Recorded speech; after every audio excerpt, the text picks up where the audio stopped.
Hi, and welcome back to Venture Recaps. Today I will talk about the movie Chronicles of Riddick.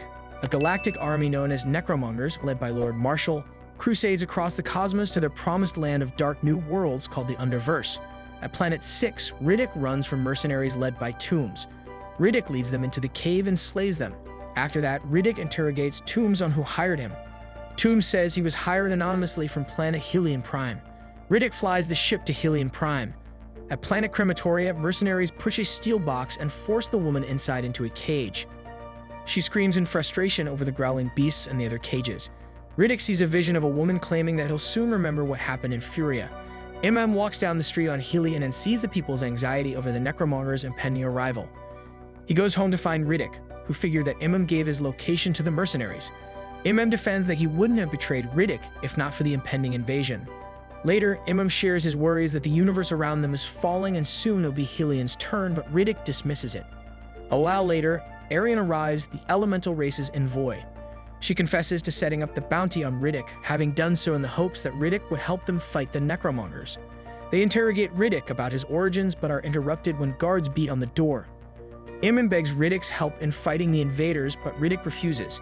He's about to leave when Imam accuses him of leaving a girl to her fate. After pulling Imam's family out of their home, the guards find Riddick. He extinguishes the candles and subdues the guards effortlessly. After that, Riddick inquires about the girl. Imam recounts that the girl Jack was looking for him, but she was imprisoned in crematoria and she never forgave Riddick for deserting her. Just then, Necromongers arrive and conquer Helion. Helion soldiers engage in battle, but more Necromongers descend to the ground. Riddick offers to take Imam and his family to a shelter. He guides Imam's family to safety but hides when a swarm of wandering Necromongers approach them. Imam runs to divert the Necromongers' attention and gets killed by a warrior named Ergun. The next morning, Lord Marshall marches to his newly conquered land. Commander Vaco watches on with his wife, Dame Vaco. Facing the Helion survivors, the Purifier declares how humans are an unguided mistake, and the Necromongers intend to correct this mistake. He urges them to convert to be welcome in Underverse. A man declares that the people cannot be forced to convert. In response, Lord Marshall steals his soul. In fear, the crowd kneels, but Riddick remains standing. He demands to fight Ergun, Imam's killer. Ergun confidently accepts the challenge. Riddick quickly slays Ergun. Fascinated, Lord Marshall orders Riddick to the quasi-deads, the half-dead telepaths, and Dame guides him. When they arrive, Dame leads him to the center and leaves. As the quasi-deads roll down from their chambers, they scan his memories of Jack, Arian, and Imam. As they declare him a Furyan, the Lord Marshall orders to kill Riddick. He escapes effortlessly, but is captured by Toombs' crew. On the ship, Toombs wonders who will pay the most for Riddick. Riddick deliberately entices Toombs to sell him to the crematoria prison. On the other hand, the power-hungry Vaco approaches Lord Marshall with a hostile demeanor, but halts when he turns abruptly. He reports on Riddick's trail, which Lord Marshall orders him to follow. In their room, Dame implies that the Lord Marshall is merely half the warrior Vaco is, hinting that Vaco should lead instead. Vaco claims that the Lord Marshall sees everything and hits her. Dame changes tactics and seduces him. By the throne, they see Lord Marshall demanding Arian for Riddick's whereabouts. Dame urges Vaco to follow Marshall's orders while she investigates why Riddick threatens him. Toombs' ship arrives in crematoria and Riddick is rolled down the prison as Toombs settles their payout with the warden, who offers a low price because his guard, Anatoly, views Riddick as trouble. As Riddick reaches the bottom, he frees himself. He removes his goggles when he sees a woman but gets sidetracked as Gov approaches. Riddick leaves to find the woman, but she ambushes him. Riddick subdues her and addresses her as Jack. She claims that Jack's dead and introduces herself as Kara, then flees. On the other hand, Dame interrogates Arian on Riddick's origins. Arian reveals a prophecy of a warrior's downfall by a male Furyan. Dame and Vaco deduce that the warrior is Lord Marshall and Riddick is the Furyan. Dame orders Vaco to kill Riddick to prove his loyalty and be given an opportunity to revolt. Vaco leaves, unaware that the Purifier heard their plans. Back at crematoria, the guards let growling beasts loose and Gov warns Riddick not to make eye contact with them. Kara dodges a beast while the others flee for safety. When a beast emerges, Riddick makes eye contact with it and Gov notices Riddick caressing the beast like a pet. Just then, the guards capture Kara. Riddick appears and frees her. Kara and Riddick get into an argument as Kara reveals she fraternized with mercenaries, hoping to learn the trade, but ended up enslaved. Riddick reminds her that he told her to stay in New Mecca, while he hid to keep the mercenaries away from her. A while later, Riddick relays his escape plan and offers Gov to join him. Above the prison, the warden offers Toombs their final price for Riddick. Toombs is satisfied, but the atmosphere turns tense when the warden reveals that a Necromonger's ship is heading there. This ignites a gunfight between them, and Toombs slides down to escape. When the gunfight grows quiet, Riddick climbs and sees the image of the approaching Necromonger's ship. Gov and the other prisoners arrive, but Riddick reveals that the guards barred the door so no one could follow. Before escaping, Riddick locks Toombs in a cage amongst the beasts. He raises the guard's platform to the surface, but the other inmates are concerned about the sun's deadly rays.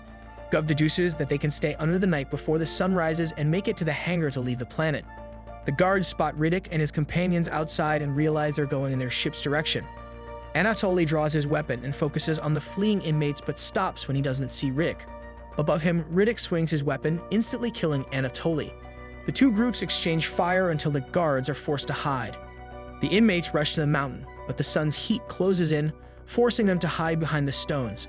Kira fails and gets stuck in a corner exposed to the sun. Riddick swings on a rope to grab her and lands in a safe place. They reach the summit just as the Necromonger's ship arrives. The prison's entrance opens and the guards open fire just as Riddick comes flying. Amidst the battle, Vako shoots Riddick. Kira throws herself at Vako, making him lose his weapon, which Gub tries to grab, but Vako kills him. Riddick kneels as Vako approaches and holds him at gunpoint.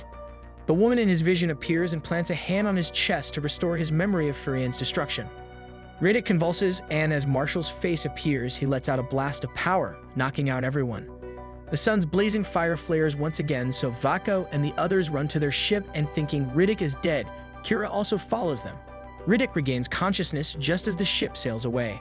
The Purifier approaches him, relaying Lord Marshall's message to stay away in exchange for not being hunted anymore.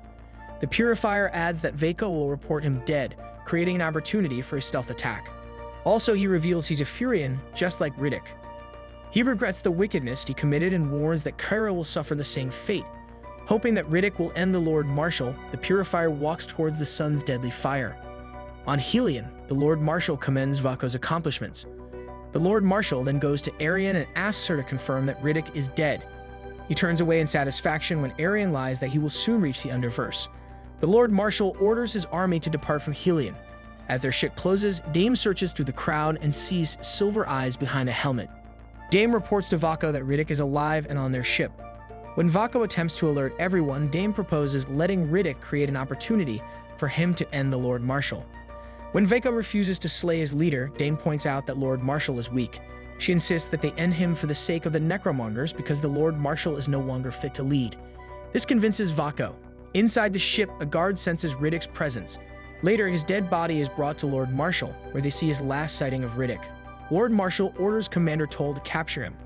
As the Necromongers assemble around the throne room, Toll searches the ship while Riddick slips into the Quasi-Dead's chamber. He positions himself beyond the throne room's door and comes flying at Lord Marshall, but is unsuccessful.